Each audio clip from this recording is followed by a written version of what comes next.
Bonjour à tous. Comme je vous l'avais dit dans la précédente vidéo, je vais vous présenter la méthode pour créer des équipements en mode dit standard. Je vous remets l'image de l'installation que nous souhaitons obtenir à la fin de cette vidéo. La partie tuyauterie sera le sujet de la ou des futures vidéos. Je vous remets le plan de la pompe centrifuge que l'on a construit dans la précédente vidéo. Maintenant, le plan du réservoir que l'on va générer en piochant dans une bibliothèque d'équipements paramétriques. Je remets ces deux plans en pièces jointes à la vidéo ainsi que celui de l'installation complète. Retournons dans le module design. Dans un premier temps, si vous souhaitez faire l'exercice au fur et à mesure de mes explications, faites une pause pour télécharger la macro jointe à cette vidéo. Elle vous permettra de générer la partie structure de notre environnement. Cette macro ne fonctionnera que si vous êtes dans le projet APS fourni avec l'installation de 3D et que vous soyez entré avec le user system pour avoir tous les droits dans le modèle. Pour générer cette structure, il suffit de faire un glisser-déposer de la macro dans la commande Windows. Après cette exécution de quelques secondes, vous devriez avoir un site structure pour la RA4. Ensuite, j'enlève ce nouveau site de la fenêtre graphique par un bouton droit sur l'Explorer, 3D View, Remove. Enlevez le site des équipements de la RA4 pour avoir une fenêtre graphique vierge. Pour vider la fenêtre graphique, vous pouvez aussi taper dans la commande Windows Rem All pour un Remove All.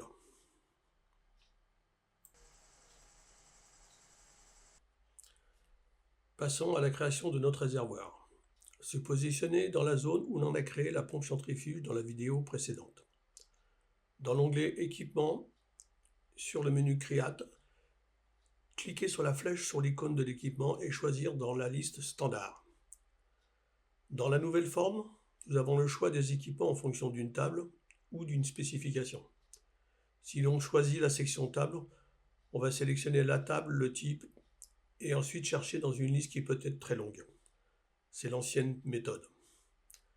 Dans la section spécification, on va pouvoir choisir de manière plus fine, car le système offre des recherches beaucoup plus profondes.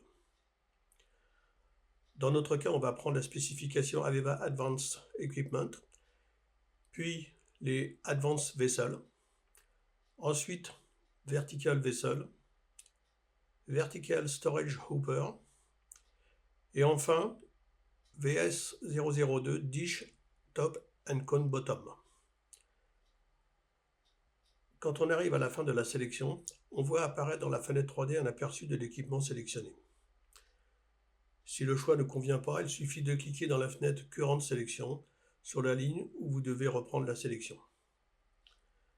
Mettre le nom de l'équipement dans le champ Name, voir le simili-PID que je vous mets en pièce jointe à la vidéo, mettre V-001A. Si l'on clique sur le bouton Plot File, on va pouvoir voir un plan, s'il est disponible, de l'équipement avec ses paramètres. Pour donner les dimensions de notre réservoir, cliquez sous le bouton Properties.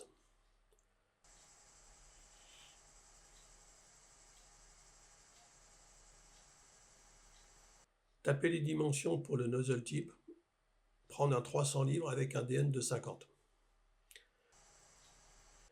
Pour le support type, il y a une liste de choix qui vous propose des structures de support. Choisissez par exemple le premier de la liste.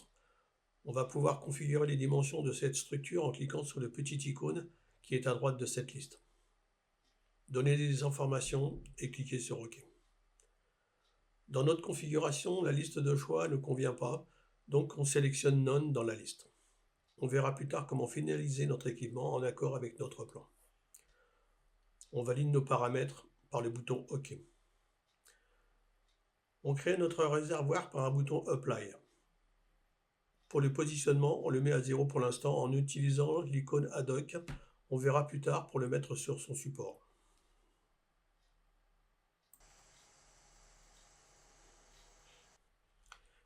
Vu que l'équipement standard que nous avons sélectionné ne propose pas de supportage que nous voulons, nous allons créer les éléments nécessaires pour être en accord avec notre plan. Comme dans la précédente vidéo, nous allons utiliser les primitives. On se positionne sur l'équipement, On sélectionne le plan de travail horizontal. On sélectionne l'objet pyramide où l'on peut taper Pyra dans le pointeur qui est dans la fenêtre graphique. On se positionne en up à 300 par rapport à l'origine de l'équipement. En X, on met 1000 et pour Y, on met 100.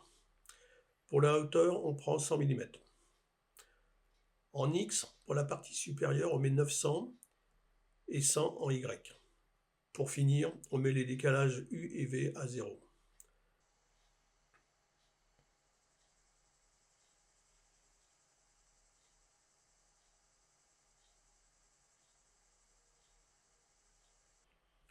Faire une copie rotate de cette pyramide de 90 degrés.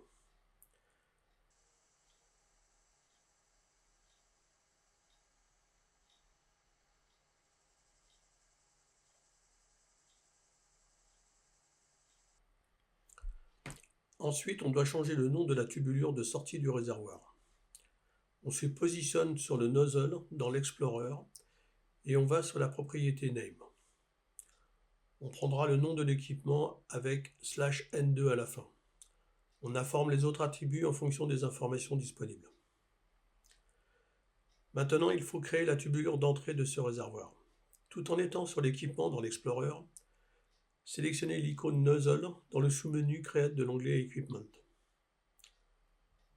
Dans la forme, donnez le nom V-001A/N1. Choisir la spécification ANSI Nozzle, le générique type 300 livres ANSI Flange, prendre un diamètre de 40 mm et une hauteur de 350 mm. Pour la description, partons sur une lettre. Les autres attributs sont à remplir dans vos projets en fonction des informations que vous aurez. Pressez le bouton Create. Positionnez-la en Est à 350, en Sud à 350 et en Up à 1050. Faire une rotation de 90 degrés autour de l'axe Z. Valider la création de cette tubulure par le bouton Next et fermer la forme de création.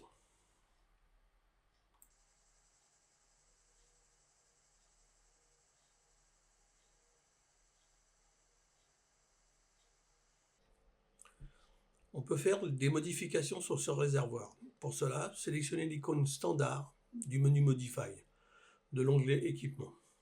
Changez les propriétés et les modifications se verront en dynamique. Attention, les deux pyramides ajoutées en mode manuel ainsi que la position de la deuxième tubulure ne seront pas modifiées en automatique, car ces éléments ne font pas partie du composant de bibliothèque.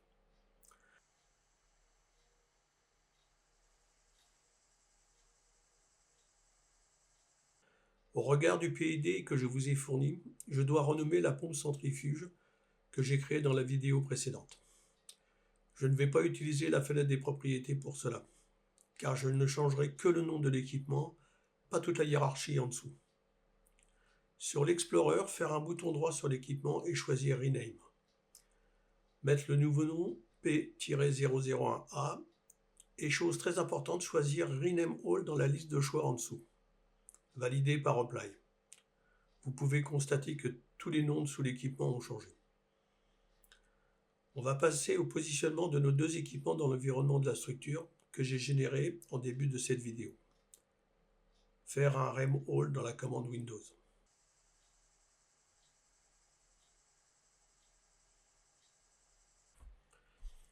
Afficher la structure par un glisser-déposer de l'Explorer vers la fenêtre graphique. Afficher la pompe de la même manière. Je commence par l'orienter en faisant un double-clic sur l'équipement et j'utilise les flèches pour la tourner dans la bonne direction. 90 degrés pour notre pompe. L'équipement étant toujours sélectionné, on peut voir son contour en vert. Je tape la commande Move. Je choisis mon point de départ en bas à gauche de la pompe et je choisis mon point d'arrivée en haut à gauche de la section en U de la structure prévue à cet effet. Pendant que la pompe est sélectionnée, je vais en profiter pour en faire une copie. Je tape Copier l'écran, je sélectionne le point de base en bas à droite de l'équipement et le point d'arrivée en haut à droite de la section. Je peux continuer d'autres copies si je le souhaite. Autre solution, je tape échappe pour stopper la copie. Avec la touche CTRL appuyée, je sélectionne la deuxième pompe et relance une commande de copie. Avec cette solution, on va pouvoir copier plusieurs éléments en même temps. Dernière étape pour nos pompes, changer leur nom avec la méthode que je vous ai montrée précédemment. S'appuyer sur le PID pour les noms.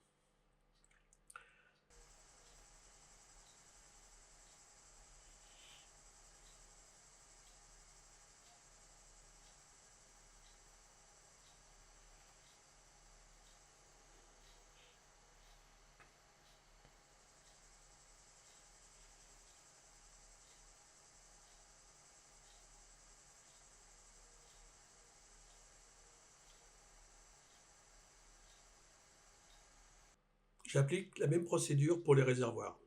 Afficher réservoir, sélection par double clic, rotation de 90 degrés. Pour le positionnement, prendre comme point de départ le milieu de la base du support et comme point d'arrivée le milieu de la P-line de la poutre de la structure. Les P-lines sont les lignes qui caractérisent les arêtes des profils, entre autres.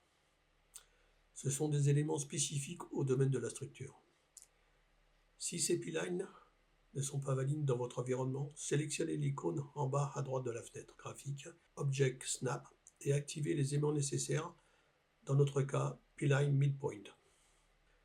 On s'approche du milieu d'une P-line, on constate que la forme de la souris est identique au dessin que l'on voit dans la forme. Faire les copies comme pour les pompes et finir le renommage en accord avec le PID.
Je fais un petit save work et je coche la case Unclaim All pour libérer tous les aimants que j'ai modifiés.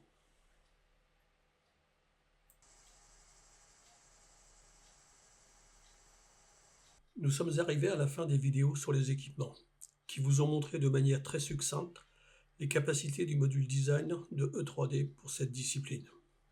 Petit aparté, pour les personnes qui reçoivent des équipements venant d'un autre logiciel, il y a la possibilité de faire des imports. Regardez dans l'onglet Interface pour voir les différentes possibilités. Dans la ou les prochaines vidéos, je vous montrerai la partie tuyauterie de notre installation. N'hésitez pas à m'envoyer vos commentaires et vos questions, cela me permettra d'orienter mes démonstrations de manière plus complète et plus ciblée. Je vous donne rendez-vous pour les prochains épisodes. Merci de votre attention et à bientôt.